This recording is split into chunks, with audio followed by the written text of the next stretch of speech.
भगवते वासुदेवाय। नौवां अध्याय। ब्रह्मा जी द्वारा भगवान की स्तुति। ब्रह्मा जी ने कहा, प्रभु, आज बहुत समय के बाद मैं आपको जान सका हूँ। अहो, कैसे दुर्भाग्य की बात है कि देहधारी जीव आपके स्वरूप को नहीं जान पाते। भगवान, आपके सिवा और कोई वस्तु नहीं है। जो वस्तु प्रतीत होती है वह भी स्वरूपतः सत्य नहीं है, क्योंकि माया के गुणों को शुभित होने के कारण केवल आप ही अनेकों रूपों में प्रतीत हो रहे हैं। देव, आपकी चित्त शक्ति के प्रकाशित रहने के कारण अज्ञान आपसे सदा ही दूर रहता है। आपका ये रूप, जिसके नाभि कमल से मैं प्रकट हुआ हूँ, सैकड़ों अवतारों का मूल कारण है। इसे आपने सत्पुरुषों पर कृपा करने के लिए ही पहले प्रकट किया था। परमात्मन, आपका जो आनंद मात्र, भेद रहित, अखंड तेजोमय स्वरूप है, उसे मैं इससे भिन्न नहीं समझता। इसलिए मैंने विश्व की रचना करने वाले होने पर भी विश्वातीत आपके इस अद्वितीय रूप की ही शरण ली है। यही संपूर्ण भूत और इंद्रियों का भी अधिष्ठान है। हे विश्व कल्याणमय, मैं आपका उपासक हूँ। आपने मेरे हित के लिए ही मुझे ध्यान में अपना ये रूप दिखलाया है। जो पापात्मा विषयासक्त जीव है, वे ही इसका अनादर करते हैं। मैं तो आपको इसी रूप में बार बार नमस्कार करता हूँ। मेरे स्वामी, जो लोग वेद रूप वायु से लाई हुई आपके चरण रूप कमल कोश की गंध को अपने कर्णपुटों से ग्रहण करते हैं, उन अपने भक्त जनों के हृदय कमल से आप कभी दूर नहीं होते, क्योंकि वे पराभक्ति रूप डोरी से आपके पाद पद्यों को बांध लेते हैं। जब तक पुरुष आपके अभयप्रद चरणाविंदों का आश्रय नहीं लेता, तभी तक उसे धन, घर और बंधुजनों के कारण प्राप्त होने वाले भय, शोक, लालसा, दीनता और अत्यंत लोभ आदि सताते हैं, और तभी तक उसे मैं मेरेपन का दुराग्रह रहता है, जो दुख का एकमात्र कारण है। जो लोग सब प्रकार के अमंगलों को नष्ट करने वाले आपके श्रवण कीर्तनादि प्रसंगों से इंद्रियों को हटाकर लेश मात्र विषय सुख के लिए दीन और मन ही मन लालायित होकर निरंतर दुष्कर्मों में लगे रहते हैं, उन बेचारों की बुद्धि दैव ने हर ली है। अच्युत, उरुक्रम, इस प्रजा को भूख, प्यास, वात, पित्त, कफ, सर्दी, गर्मी, हवा और वर्षा से परस्पर एक दूसरे से तथा कामाग्नि और दुस्सह क्रोध से बार बार कष्ट उठाते देखकर मेरा मन बड़ा खिन्न होता है। स्वामिन, जब तक मनुष्य इंद्रिय और विषय रूपी माया के प्रभाव से आपसे अपने को भिन्न देखता है, तब तक उसके लिए इस संसार चक्र की निवृत्ति नहीं होती। यद्यपि ये मिथ्या है, तथापि कर्म फल भोग का क्षेत्र होने के कारण उसे नाना प्रकार के दुखों में डालता रहता है। देव, औरों की तो बात ही क्या है। जो साक्षात मुनि हैं, वे भी यदि आपकी कथा प्रसंग से विमुख रहते हैं, तो उन्हें संसार में फंसना पड़ता है। वे दिन में अनेक प्रकार के व्यापारों के कारण विक्षिप्त चित्त रहते हैं, रात्रि में निद्रा में अचित पड़े रहते हैं।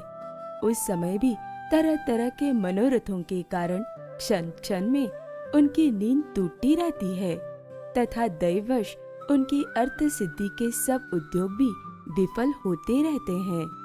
नाथ, आपका मार्ग केवल गुण श्रवण से ही जाना जाता है। आप निश्चय ही मनुष्यों के भक्ति योग के द्वारा परिशुद्ध हुए हृदय कमल में निवास करते हैं। पुण्य श्लोक प्रभु, आपके भक्तजन जिस जिस भावना से आपका चिंतन करते हैं, उन साधु पुरुषों पर अनुग्रह करने के लिए आप वही वही रूप धारण कर लेते हैं। भगवान, आप एक हैं तथा संपूर्ण प्राणियों के अंतःकरणों में स्थित उनके परम हितकारी अंतरात्मा है। इसलिए यदि देवता लोग भी हृदय में तरह तरह की कामनाएं रखकर भांति भांति की विपुल सामग्रियों से आपका पूजन करते हैं, तो उससे आप उतने प्रसन्न नहीं होते जितने सब प्राणियों पर दया करने से होते हैं। किंतु वह सर्वभूत दया असत पुरुषों को अत्यंत दुर्लभ है। जो कर्म आपको अर्पण कर दिया जाता है उसका कभी नाश नहीं होता, वह अक्षय हो जाता है। अतः नाना प्रकार के कर्म यज्ञ, दान, कठिन तपस्या और व्रतादि के द्वारा आपकी प्रसन्नता प्राप्त करना ही मनुष्य का सबसे बड़ा कर्म फल है। क्योंकि आपकी प्रसन्नता होने पर ऐसा कौन सा फल है जो सुलभ नहीं हो जाता। आप सर्वदा अपने स्वरूप के प्रकाश से ही प्राणियों के भेद भ्रम रूप अंधकार का नाश करते रहते हैं तथा ज्ञान के अधिष्ठान साक्षात परम पुरुष है। मैं आपको नमस्कार करता हूँ। संसार की उत्पत्ति, स्थिति और संहार के निमित्त से जो माया की लीला होती है वह आपका ही खेल है। अतः आप परमेश्वर को मैं बार बार नमस्कार करता हूँ।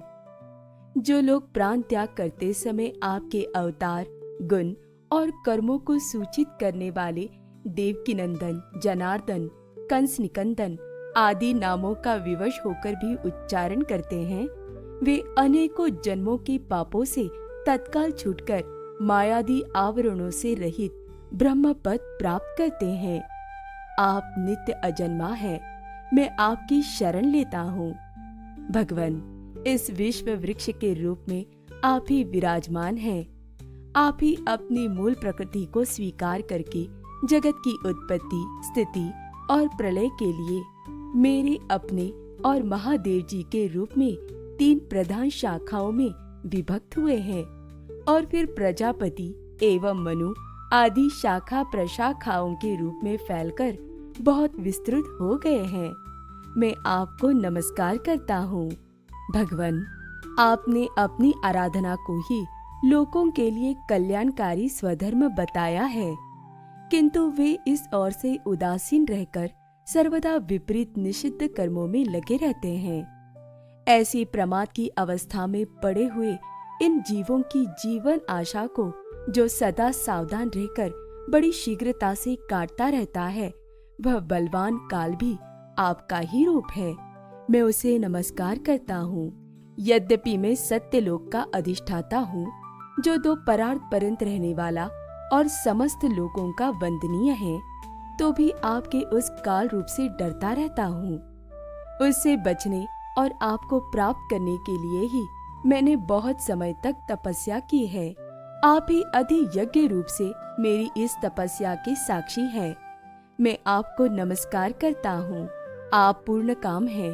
आपको किसी विषय सुख की इच्छा नहीं है, तो भी आपने अपनी बनाई हुई धर्म मर्यादा की रक्षा के लिए पशु पक्षी, मनुष्य और देवता आदि जीव योनियों में अपनी ही इच्छा से शरीर धारण कर अनेकों लीलाएं की हैं। ऐसे आप पुरुषोत्तम भगवान को मेरा नमस्कार है। प्रभु, आप अविद्या, अस्मिता, राग, द्वेष और अभिनिवेश 5 में से किसी के भी अधीन नहीं हैं। तथापि इस समय जो सारे संसार को अपने उदर में लीन कर भयंकर तरंग मालाओं से विशुद्ध प्रलयकालीन जल में अनंत विग्रह की कोमल शैया पर शयन कर रहे हैं, वह पूर्व कल्प की कर्म परंपरा से श्रमित हुए जीवों को विश्राम देने के लिए ही है। आपके नाभि कमल रूप भवन से मेरा जन्म हुआ है। आपकी कृपा से ही मैं त्रिलोकी की रचना रूप उपकार में प्रवृत्त हुआ हूँ। इस समय योग निद्रा का अंत हो जाने के कारण आपके नेत्र कमल विकसित हो रहे हैं। आपको मेरा नमस्कार है। आप संपूर्ण जगत के एकमात्र सूरत और आत्मा है तथा शरणागतों पर कृपा करने वाले हैं। अतः अपने जिस ज्ञान और ऐश्वर्य से आप विश्व को आनंदित करते हैं, उसी से मेरी बुद्धि को भी युक्त करें, जिससे मैं पूर्व कल्प के समान इस समय भी जगत की रचना कर सकूं। आप भक्त वांछा कल्पतरु हैं। अपनी शक्ति लक्ष्मी जी के सहित अनेकों गुणावतार लेकर आप जो जो अद्भुत कर्म करेंगे, मेरा ये जगत की रचना करने का उद्यम भी उन्हीं में से एक है। अतः इसे रचते समय आप मेरे चित्त को प्रेरित करें, शक्ति प्रदान करें, जिससे मैं सृष्टि रचना विषयक अभिमान रूप मल से दूर रह सकूं। प्रभु, इस प्रलयकालीन जल में शयन करते हुए आप अनंत शक्ति परम पुरुष के नाभि कमल से मेरा प्रादुर्भाव हुआ है और मैं हूँ भी आप ही की ही विज्ञान शक्ति। अतः इस जगत के विचित्र रूप का विस्तार करते समय आपकी कृपा से मेरी वेद रूप वाणी का उच्चारण लुप्त न हो। आप अपार करुणामय पुराण पुरुष हैं। आप परम प्रेममयी मुस्कान के सहित अपने नेत्र कमल खोलिए और शेष शैया से उठकर विश्व के उद्भव के लिए अपनी सुमधुर वाणी से मेरा विषाद दूर कीजिए। श्री मैत्रेय जी कहते हैं, विदुर जी, इस प्रकार तप, विद्या और समाधि के द्वारा अपने उत्पत्ति स्थान श्री भगवान को देखकर तथा अपने मन और वाणी की शक्ति के अनुसार उनकी स्तुति कर ब्रह्मा जी थके से होकर मौन हो गए। श्री मधुसूदन भगवान ने देखा कि ब्रह्मा जी इस प्रलय जल राशि से बहुत घबराए हुए हैं तथा लोक रचना के विषय में कोई निश्चित विचार न होने के कारण उनका चित्त बहुत खिन्न है। तब उनके अभिप्राय को जानकर वे अपनी गंभीर वाणी से उनका खेद शांत करते हुए कहने लगे। श्री भगवान ने कहा, वेदगर्भ, तुम विषाद के वशीभूत हो, आलस्य न करो, सृष्टि रचना के उद्यम में तत्पर हो जाओ। तुम मुझसे जो कुछ चाहते हो उसे तो मैं पहले ही कर चुका हूँ। तुम एक बार फिर तप करो और भागवत ज्ञान का अनुष्ठान करो। उनके द्वारा तुम सब लोगों को स्पष्टतया अपने अंतःकरण में देखोगे।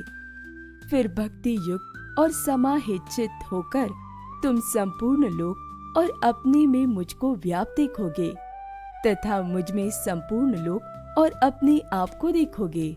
जिस समय जीव काष्ठ में व्याप्त अग्नि के समान समस्त भूतों में मुझे ही स्थित देखता है, उसी समय वह अपने अज्ञान रूप मल से मुक्त हो जाता है।